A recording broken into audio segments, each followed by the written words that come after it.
welcome to Valley Homes on TV. Debbie Giordano, and along with Todd Flesner. Hey, Deb.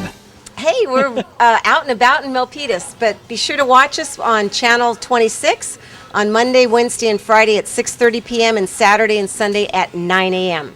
Terrific. Well, we're glad folks have tuned in, and they may be wondering where we are today. We are at Grocery Outlet, and we've been joined by Andrew and Cynthia Fong, and they have a new business here in Milpitas. Terrific. And we're glad to welcome you to town, and we thought we'd find out a little bit more about Grocery Outlet. Terrific. So first of all, we'll introduce you to folks, to the people who tune in here and want to know a little bit more about Milpitas and who's in our community.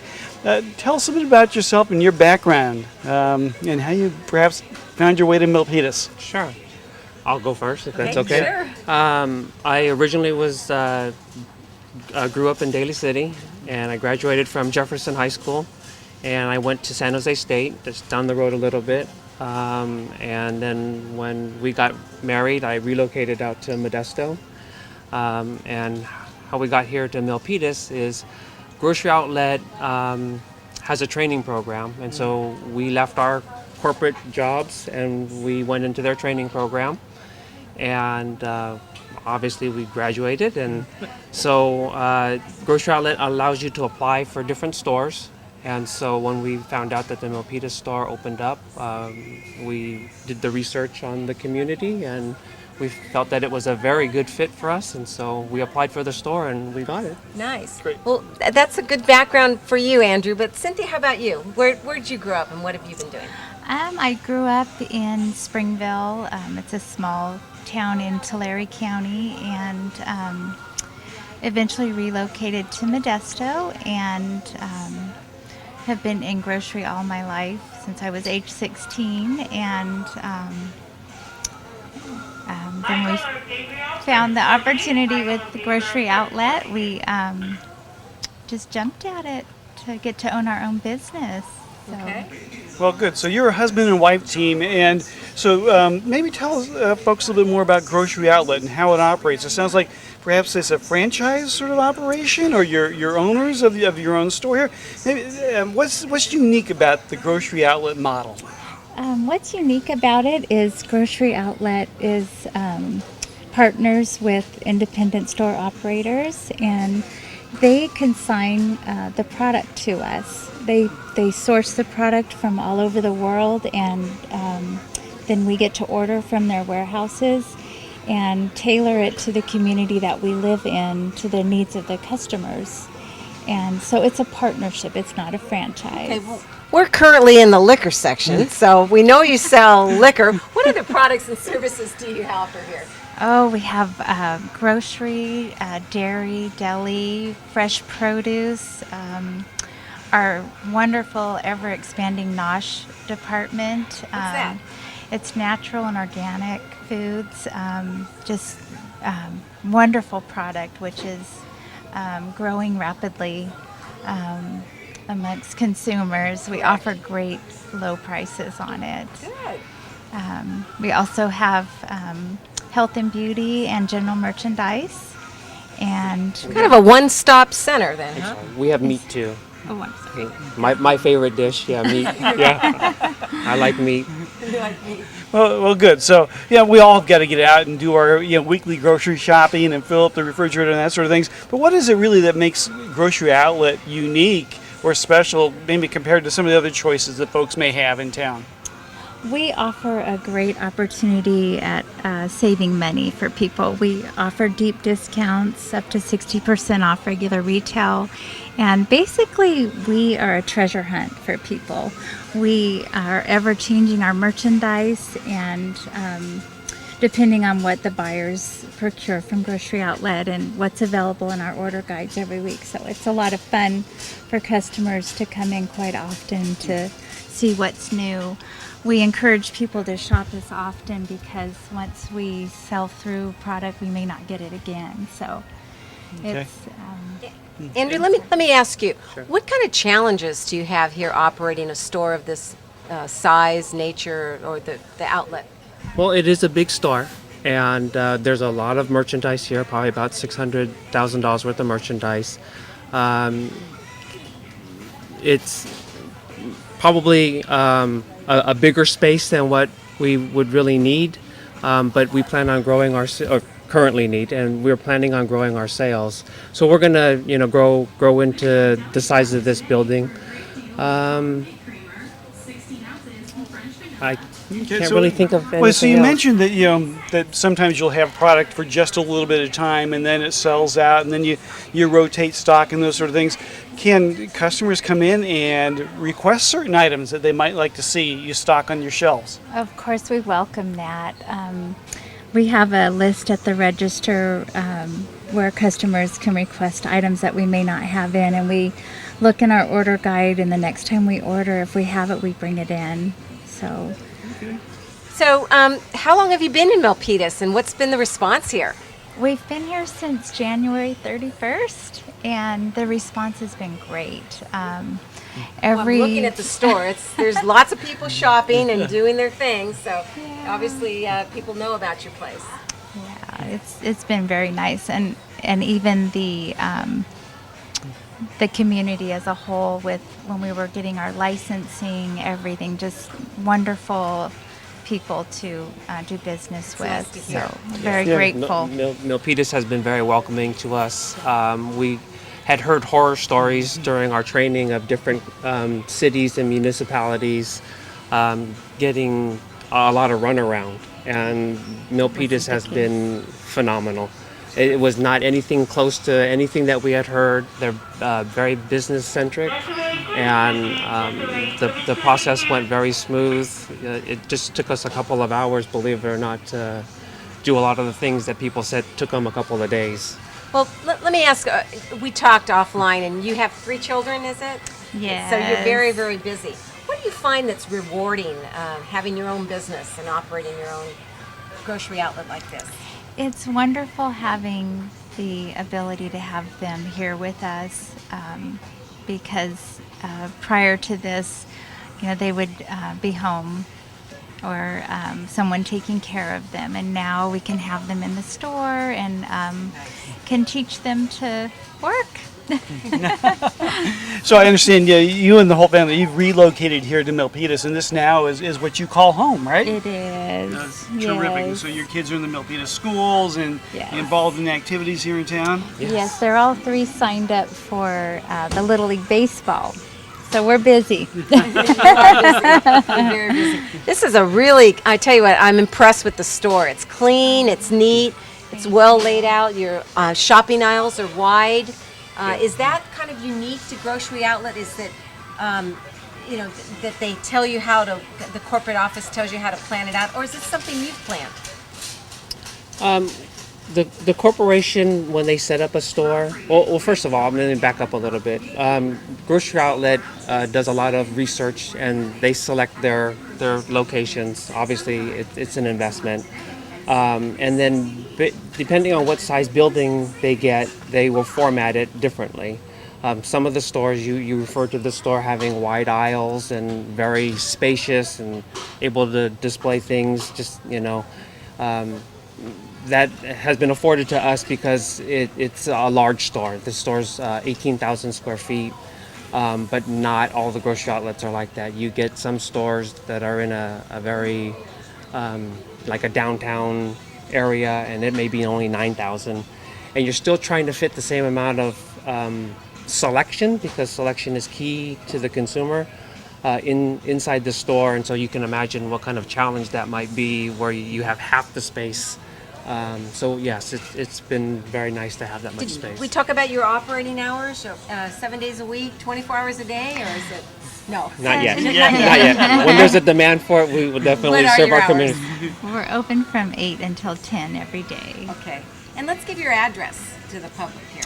We're at 215 West Calaveras Boulevard in Milpitas. Okay.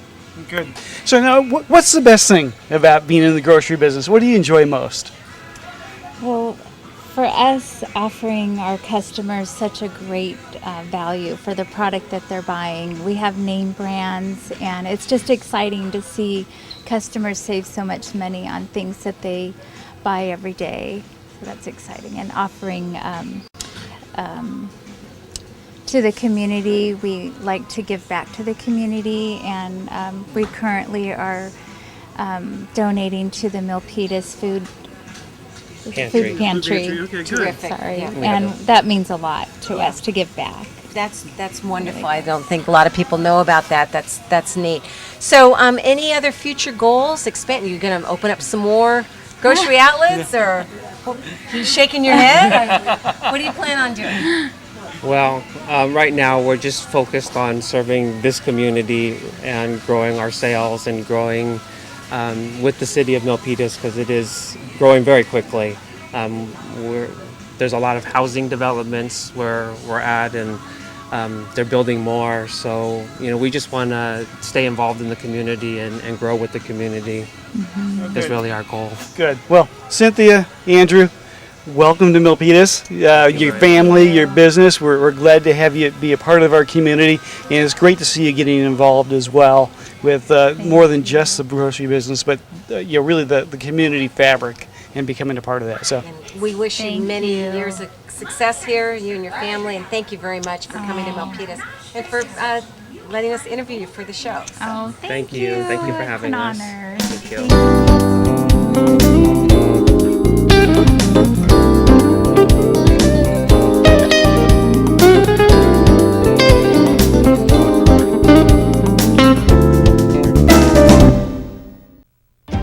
We're the rise to every challenge type.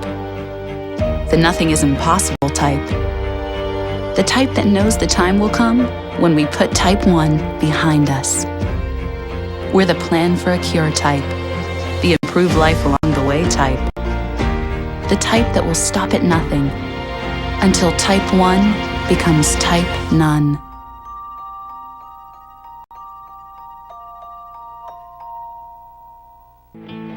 All of us want to make a difference. As veterans, we committed to protect our country. We served and sacrificed for the things that mattered most. Those experiences shaped our lives, even if it isn't always obvious to those around us. And now that we've served, our commitments have taken on a new meaning.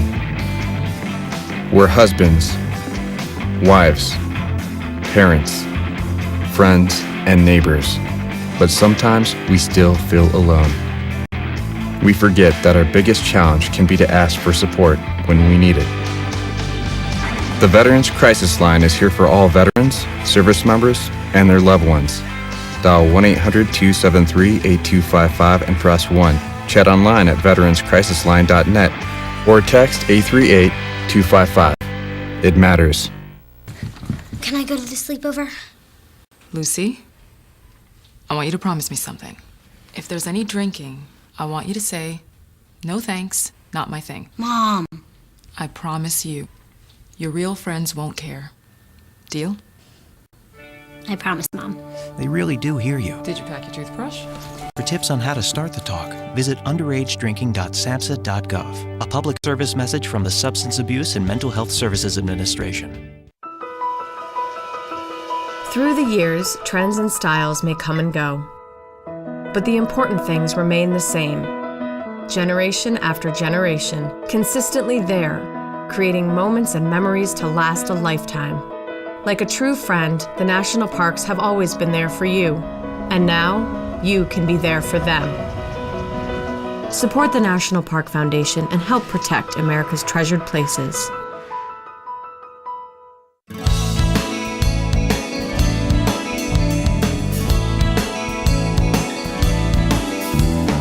Welcome back, everybody. You're watching Valley Homes on TV. I'm Debbie Giordano, Todd Flesner here, and we're here to do an March wrap-up for our spring wrap-up. Spring wrap-up. Wrap-up. Yeah, there we go. So, mortgages, they're always in the news. Absolutely. And I know you're going to talk to the folks about interest rates. Let's talk about multiple mortgages. There's an article I cut out of the San Jose Mercury. It says, buying a new home and need to sell the first? Here's how to schedule your purchase and your sale for a new smooth transaction. So you've got a buyer and they're a buyer and a seller. Right. Or actually they're a seller and a buyer. And you're trying to bridge the gap between them being able to step into that up-leg property. How can we make that happen? Well, there are a couple different strategies that you can utilize to do that. It's always a challenge that people face, right? Is, do I buy first? Do I sell first? And how do I time that? Right. I had actually an escrow that closed just this last week where we did just that. The trailing property was sold, and we used those funds as the down payment for the next property. Now, in a market like we have that's hot right now, selling that trailing home quickly, sometimes that timing works out just fine, right?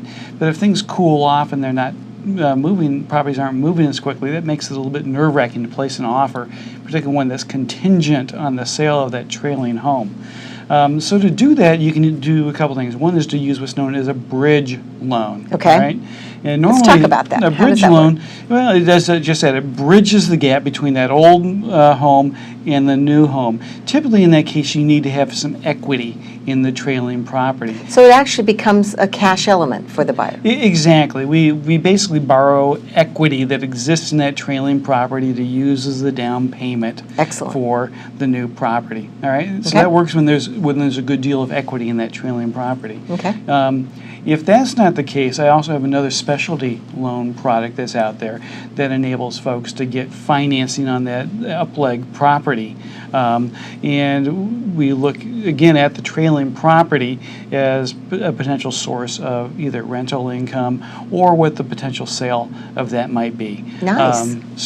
There's some specialty underwriting. We have to look at some numbers and the facts and figures real closely for folks, but there are some ways to be able to structure that.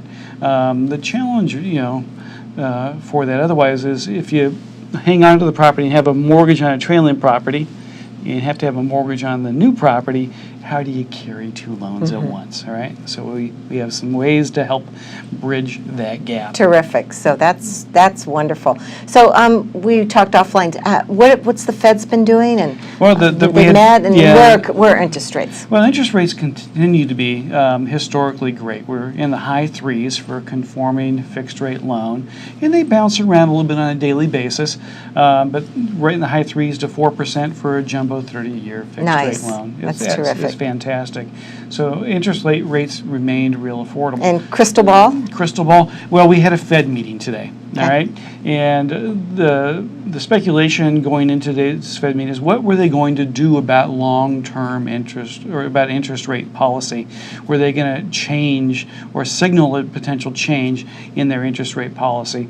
And they feinted to the direction of saying yes, that the economy it looks like we might be ready to have an increase in interest rates, so potentially moving the Fed funds rate up, which would increase things like the prime rate.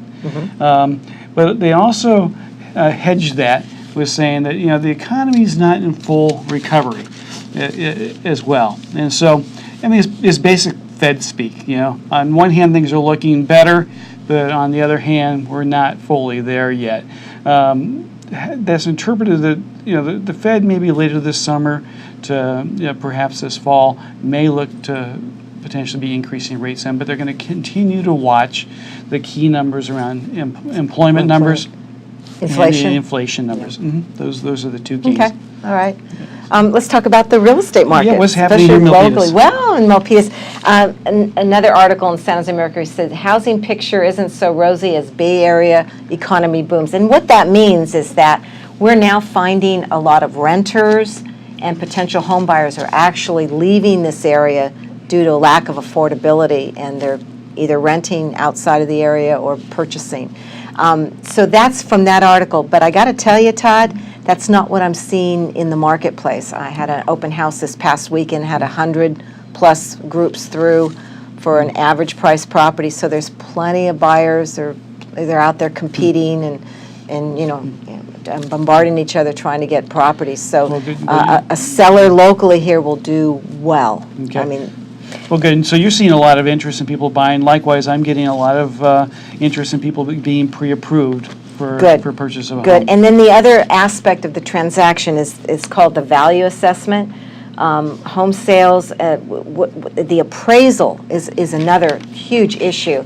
And what I'm seeing is that actually appraisers are meeting those purchase price contracts. I don't know what you're seeing from your end with the loan, but buyers are able to get financing based on appraised value, and those appraisal values are matching this increase in the market. So we're seeing a good, healthy market right now. Right, and I, as well. I'm seeing the same thing. I've not had appraisal issues at this point in time. Which we didn't in the past. We had challenges. We've had some challenges. There's been a component added to the appraisal process, which really is an examination of the local market conditions. Right, and so now the appraisers take a little bit more thorough look at what's happening in terms of offers over asking price and increase in values. And Todd, what I understand, I was at a marketing meeting last week and talking to some other agents, and what I understand that's going on is the appraisers using a time value adjustment. Yes. So we've had a huge level of appreciation this year already, Yes. and the appraisals are catching up to that value. So would you like to see what the numbers look Yeah, like let's see in how we're Milpitas? doing. Okay, great. Let's start with February 2014. That's over a year ago. The single-family residence, the average price was $715,000, and median price was $677,000. And that shifted to last month, February 2015. We have an average price of $799,000 and a median price of $767,000. So just about a $100,000 bump. And I think you're going to see that shift when we report out in the next 2 to 3 months. I think you're going to see another 25, 50K added to that. That'll be my prediction to that number, to that value. And let's look at the condo market. That's always exciting. I can't understand it, but I guess it's affordable. So February 2014, the average price for a condo was $496,000. Median price was $484,000. And the numbers as of last month, average condo price is $672,000. My goodness. We should have bought 100 condos.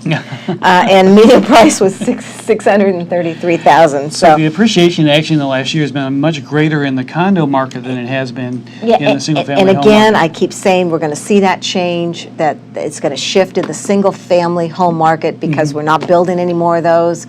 They're just far and few between, and we're going to see that bump in that price. And I agree with you. I think part of that's been the affordability piece of it, that the condo market's been a little bit more affordable for first-time home buyers to move into, and probably a little bit more competition. Yep. Well, and I hope you have a good couple weeks, and we'll be back in, and we've got, I think it's one of your your coordinators. Leslie, who works in my office, who helps coordinate our loans and ushers our loans through the loan program or the process and keeps everything on track. He's going to come in and share with us some tips and tricks in terms of making sure your loan behind the scenes, making sure that your loan goes smoothly. What can you do as a borrower? And then after her, we are going to interview a local mover here in Milpitas to give some ideas about moving, which is a lot of folks are moving out of state. So terrific. All right. Well, glad the folks have joined us, and we appreciate you tuning in. Thank you.